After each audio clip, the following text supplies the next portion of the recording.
আমি এখানে কাজ করতেছি, আর ভাইটা বলল যে আমি একটা রেকর্ডিং করে দিই ব্লগ ভিডিও।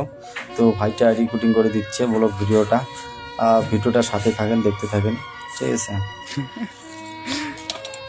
ওরে ভাই রে ভাই বলে দেখতে পাচ্ছেন আসাদ ব্লগ নিয়ে চলে আসলাম আমরা। এই যে কাজ করতে এসে আপনাদেরকে দেখাচ্ছি ব্লগ।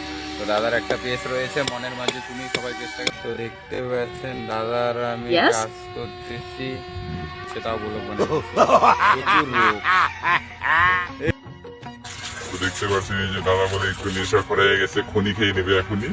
তো দেখতে পাচ্ছেন কিরকম হয়েছে, সবাই মানে পুরা দেখে কমেন্ট করে বলবেন। শেয়ারের দরকার নাই, লাইক আর কমেন্ট করবেন। হ্যাঁ, আমরাও একটু দেখি ব্লগ বানায় যদি ভাইরাল টাইরাল হইতে পারি। এত মেহনত করতেছি আপনাদের শুধু লাইক আর কমেন্ট বাস। হ্যাঁ, কমেন্ট করবেন, কমেন্ট বেশিরভাগ কমেন্ট করবেন। দেখবো মেয়েরা বেশি কমেন্ট করে না ছেলেরা বেশি কমেন্ট করে, কে কাকে সাপোর্ট করে। দেখো দাদা ব্লগ বানাইতেছি সবাইকে দেখুনের জন্য। তাহলে ওই যে আমাদের নেন্টু বাবা যে আছে, ওই নেন্টু বাবার একটা ভিডিও নিয়ে আসবো। Oh my god. আরো নতুন নতুন জায়গায় যাবো, অনেক জায়গায় ঘুরতে যাবো।